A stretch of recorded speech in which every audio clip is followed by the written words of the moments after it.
భారత్ మాతాకి దేశభక్తి రావాలి మీ అందరిలో. భారత్ మాతాకి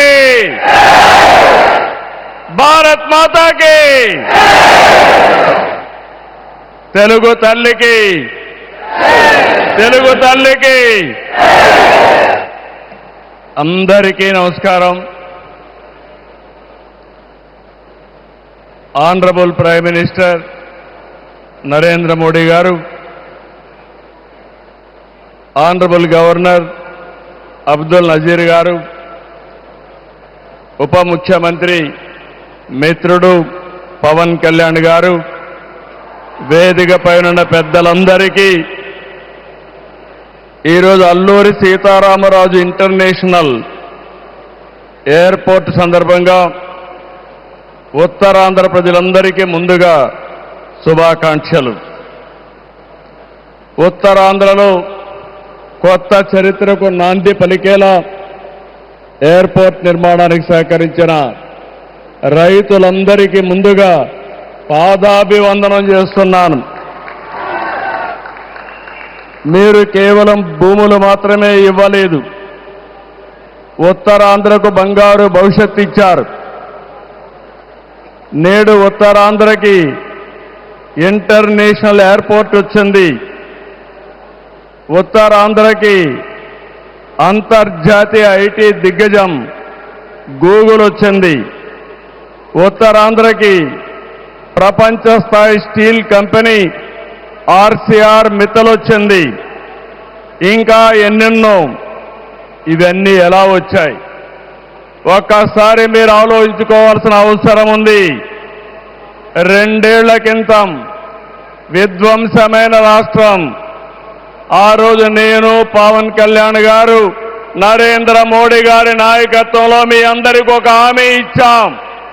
రాష్ట్రాన్ని పునర్నిర్మాణం చేస్తామన్నాం, నిలబెట్టుకున్నాం. మోడీ గారి చేతుల మీదుగా ప్రారంభించుకున్న ఎయిర్పోర్టు ఉత్తరాంధ్రకు ఒక మణిహారం. నేను అందుకే పదే పదే చెప్తున్నాను, ఉత్తరాంధ్ర కలలకు రెక్కలొచ్చాయి. ఎర్ర బస్సు రాదన్నారు, ఎయిర్ బస్సు వచ్చింది. అవహేళన చేసిన వాళ్ళు అడ్రస్ లేకుండా పోయే పరిస్థితికి వచ్చారు. ఆ రోజు ఎన్నో ఈ ప్రాంత ఆశలని, ఆకాంక్షల్ని తక్కువ చేశారు, అడ్డుపడ్డారు. అన్ని అధిగమించాం. అద్భుతమైన ఎయిర్పోర్ట్ ఈరోజు నిర్మాణం అయిందంటే ఇది ఉత్తరాంధ్రకి గర్వ కారణమని మరొకసారి విజ్ఞప్తి చేస్తున్నాను. కొత్త ఎయిర్పోర్టు మన్యం వీరుడు అల్లూరి సీతారామరాజు పేరు పెట్టుకున్నాం. పేరు తలుచుకుంటేనే గుండె ఉప్పొంగుతుంది. గిరిజనులతో కలిసి ఆయన చేసిన స్వాతంత్ర పోరాటం దేశం ఎప్పటికీ మరిచిపోదు. ఉత్తరాంధ్ర శక్తికి నిదర్శనం ఈ ఎయిర్పోర్టు. ఎందుకంటే ఈ ఎయిర్పోర్ట్ నిర్మించింది ఎవరో కాదు, ఉత్తరాంధ్ర వాసి జిఎంఆర్, ఈ ప్రాంత వాసి. ఇంకొక పక్క దీనికి తొలి అడుగు వేసిన అశోక్ గజపతి రాజు ఇక్కడి వారే. ఏవియేషన్ మంత్రిగా నిర్మాణం పూర్తి చేసే బాధ్యత తీసుకున్న రామ్మోహన్ నాయుడుది కూడా ఉత్తరాంధ్రనే. ఇది ఉత్తరాంధ్ర సత్తా అని మరొక్కసారి మీ అందరికీ విజ్ఞప్తి చేస్తున్నాను. ఈరోజు ఉత్తరాంధ్ర దశ దిశ మార్చి కీలక ప్రాజెక్టు ప్రారంభానికి వచ్చిన మోడీ గారికి మనస్ఫూర్తిగా ధన్యవాదాలు. ఈరోజు మనందరం గుర్తుపెట్టుకోవాలి, వెంటిలేటర్ పైనున్న ఆంధ్రప్రదేశ్కి ఆక్సిజన్ ఇచ్చి ఈరోజు నిలబెట్టిన వ్యక్తి నరేంద్ర మోడీ గారు.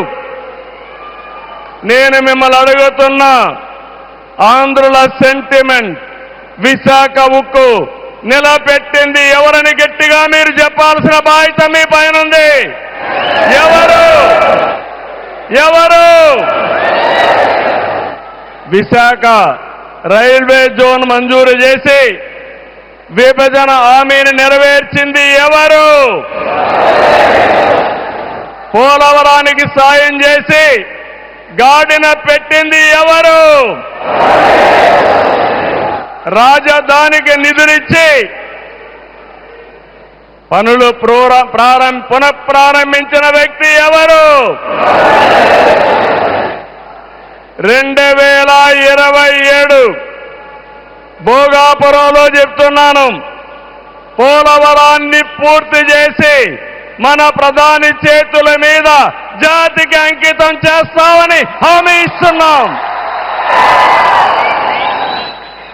2028 అమరావతి మొదటి దశ పనులన్నీ పూర్తి చేసి మన ప్రధానమంత్రి నరేంద్ర మోడీ గారి చేతుల మీదుగా ప్రారంభిస్తామని మీ అందరికీ హామీ ఇస్తున్నాను. దీనికి మనందరం థ్యాంక్స్ చెప్పాలనా లేదా అని అడుగుతున్నా. చెప్పాలనా లేదా అని అడుగుతున్నా. థ్యాంక్ యూ, థ్యాంక్ యూ, ధన్యవాదాలు, ధన్యవాదాలు. ఏఎస్ఆర్ ఎయిర్పోర్టు 2703 ఎకరాలు, 5641 కోట్ల రూపాయలు అద్భుతంగా వచ్చింది. ఎయిర్పోర్టుని ఫ్లయింగ్ ఫిష్ ఆకారంలో నిర్మించారు. మన తీర ప్రాంతాన్ని ఇది గుర్తు చేస్తుంది. అటు సముద్రం, ఇటు పచ్చని కొండల మధ్య విమాన ప్రయాణమే కొత్త అనుభూతిని తీసుకొస్తుంది. నేను చాలా విమానాశ్రయాలు చూశాను, కానీ భోగాపురం ఒక ప్రత్యేకమైన ఎయిర్పోర్ట్ అని మరొకసారి మీకు విజ్ఞప్తి చేస్తున్నా. ఎయిర్పోర్ట్లో అడుగడుగున తెలుగు కళలు, సంస్కృతి కనిపిస్తున్నాయి. తెలుగు ముగ్గులు, ఏటి కొప్పాక బొమ్మలు, కూచిపూడి నృత్యం, తోలు బొమ్మలాట, బొబ్బలి వీణ, నాదస్వరం, లేపాక్ష నంది వంటివి ప్రతిబింబించేలాగా తీర్చిదిద్దారు. విశాఖ నుంచి భోగాపురాన్ని నిర్మించే బీచ్ కారిడారు ప్రకృతి అందాలతో మరింత ఆకర్షణ తెస్తుంది. గ్లోబల్ ఏరోస్పేస్ ఏవియేషన్ హబ్ కి GMR Manasa aviation university, ASIP semiconductor project శంకుస్థాపన చేసుకున్నాం. GMR VF skill development centre కి ప్రారంభించుకున్నాం. శంషాబాద్ ఎయిర్పోర్టుతో తెలంగాణ దశ దిశ మారింది. భోగాపురం ఎయిర్పోర్టుతో ఉత్తరాంధ్ర దశ దిశ మారుతుంది.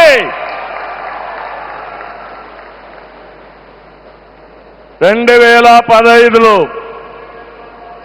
ఆనాడు ప్రధానమంత్రిగా ఉన్న నరేంద్ర మోడీ గారి నాయకత్వంలో ప్రకటన చేశాం. 19లో అనుమతులు తెచ్చి శంకుస్థాపన చేశాం. భోగాపురానికి నాడు కొబ్బరికాయ కొట్టింది మనమే, నేడు గుమ్మడికాయ కట్టింది మనమే. గుర్తుపెట్టుకోమని కోరుతున్నాను. ఈ 2 ఏళ్లలో ప్రధానమంత్రి గారి సహకారంతో ఉత్తరాంధ్రలో 189 ప్రాజెక్టులకు సంబంధించి 6,13,00,000 పెట్టుబడులు. ఇవి పూర్తయితే 5,57,000 మందికి ఉద్యోగాలు వస్తాయని మీ అందరికీ విజ్ఞప్తి చేస్తున్నా. ఉత్తరాంధ్రలో వచ్చే 3 ఏళ్లలో 2,784 కోట్లతో 8 ప్రధాన సాగునీటి ప్రాజెక్టులు పూర్తి చేస్తాం. ఇది కాకుండా 65 సంవత్సరాలుగా పెండింగ్ ఉన్న నేరేడు బ్యారేజీని కేంద్రం క్లియర్ చేశారు. దశాబ్దాల కలని నిజం చేస్తాం.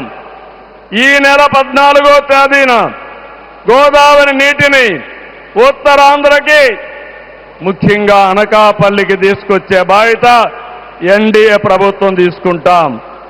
Godavari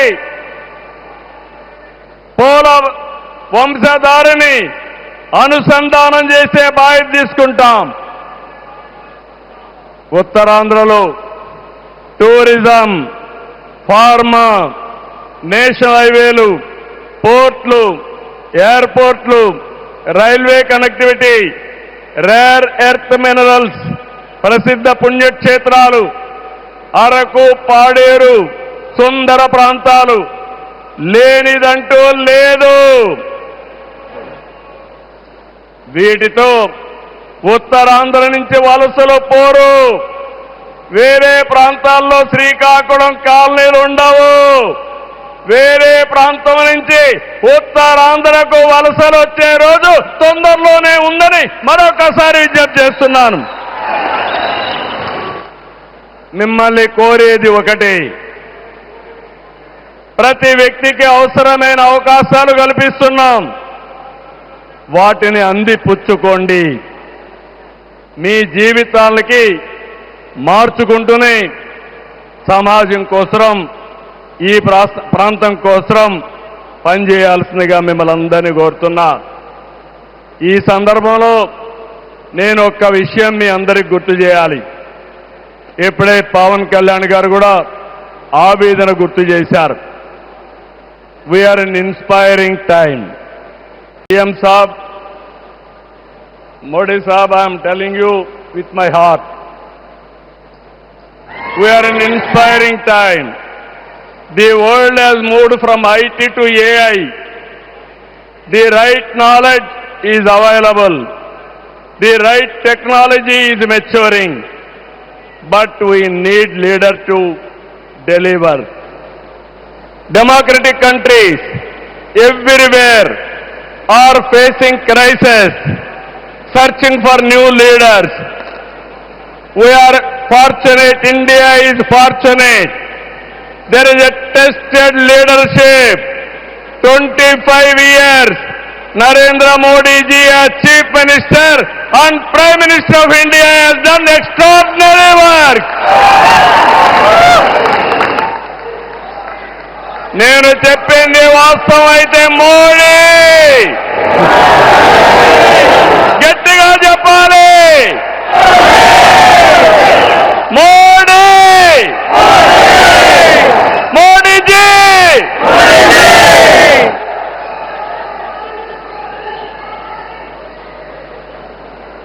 He is the only one leader in the democratic world with the knowledge, the technology and the ability to carry 144 crore people and make this nation forward. For the last 12 years, all of us have to compare tremendous track record, digital public infrastructure. Today I can say proudly, world largest transactions, digital transactions are happening not in America, not in China, but in India. That is the credit Narendra Modi ji has done. Financial inclusion, Jan Dhan.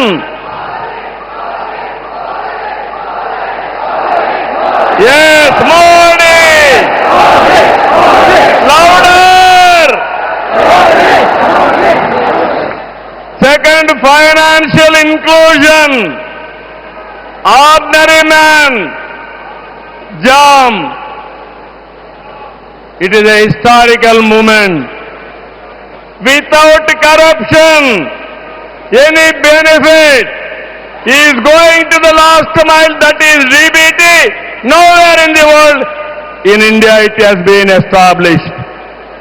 Infrastructure, you have seen Bhogapuram, like this, so many airports, national highways. I can say proudly, nowhere in the world our national highways can beat. Railways, yesterday, high-speed trains are coming. And also, green hydrogen train has come in India. First time, that is what Narendra Modi ji. Ports, metros, green energy. Nobody dreamt 500 gigawatts of green energy. Surya Ghar. And also, he promoted green energy like anything. GST is a breakthrough reform. Welfare, every poor person house, Ayushman Bharat, LPG, JJM, through JJM, every home he wanted to give tap water. GDP, wealth creation, from 11th place, he brought it to 4th place. That is the pride. National defense and also security. There is no Naxalism, no terrorism. Under his leadership, we are all safe. Foreign policy, one of the best foreign policy. Every country is shocked to hear that. Space, science, technology. If we talk anything, I have seen in my past 5 decades career, 1978 I became first time MLA. 1980 I became minister. First time I have seen a leader with clear clarity. Always he works with a single agenda, nation first. I am asking one thing, how many leaders with dedication they have worked? In my experience, only one leader, that is Narendra Modi, has done extremely good work.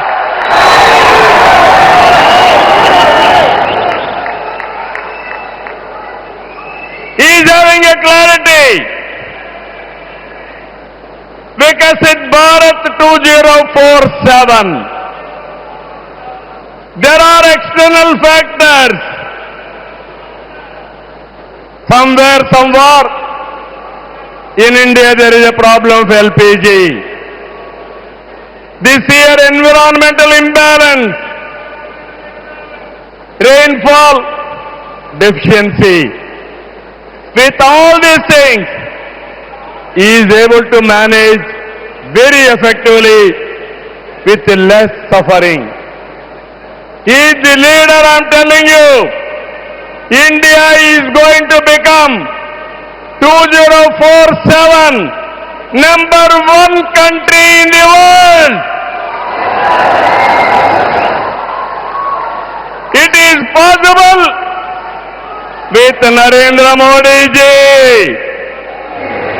Always I am saying one thing. Right man, right time, right place is the blessing. Nation is blessed with his leadership.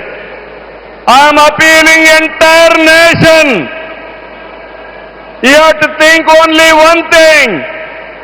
Without Narendra Modi ji, we cannot imagine 2047.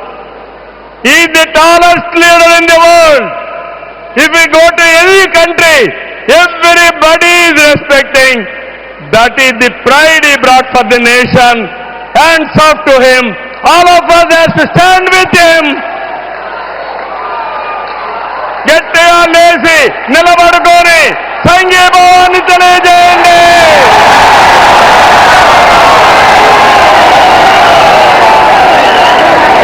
గట్టిగా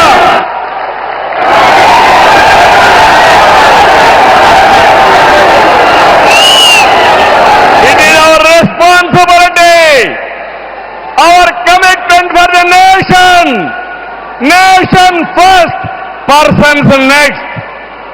So I am very happy.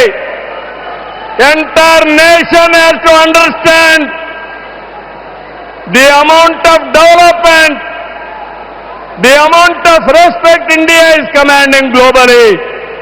Only one man is leading, one leader is leading. That leader is Narendra Modi ji. We have to protect his leadership. All of us have to talk about it. Those who are criticizing him, they have to understand what they have contributed for this nation. He has done for the last 25 years extraordinary work. So with this, భారతదేశాన్ని number 1 గా నిలబెట్టే శక్తి నరేంద్ర మోడీ గారికి ఉంది. తెలుగు జాతి చరిత్ర సృష్టించే శక్తి మనకుంది. అల్లూరి సీతారామరావు స్ఫూర్తితో ఐక్యంగా అడుగేద్దాం. అటు కేంద్రం ఇటు రాష్ట్రం కలిసి ముందుకెళ్దాం. తెలుగు జాతిని నెంబర్ 1 గా చేసుకోవాలని మరొక్కసారి మీ అందరికీ విజ్ఞప్తి చేస్తూ, ఉత్తరాంధ్ర మళ్ళీ చెప్తున్నా, ఇంక మీరు పేద అరుపులు అరవడానికి లేదు. ఉత్తరాంధ్ర ఉత్తమ ఆంధ్ర, నెంబర్ 1 ఆంధ్ర, నెంబర్ 1 ప్రపంచంలో దేశం రావాలి. మరొకసారి మీ ఉత్సాహం చూశాను, మీ కమిట్మెంట్ చూశాను. ఇక్కడ ఎంతమంది ఉన్నారో ఎంతమంది బయటనున్నారు. ఈ రోజే మన గిరిజన పిల్లలు దింసా డాన్స్ చేసి గిన్నీస్ రికార్డు తెప్పించారు, వరల్డ్ బుక్ ఆఫ్ రికార్డ్స్ తెప్పించారు. వాళ్ళందరినీ అభినందిస్తూ మనస్ఫూర్తిగా ఈ కార్యక్రమాన్ని జయప్రదం చేసిన మిమ్మల్ని అందరినీ అభినందిస్తూ ధన్యవాదాలు తెలియజేసుకుంటూ సెలవు తీసుకుంటున్నాను. జై భారత్, జై తెలుగు తల్లి.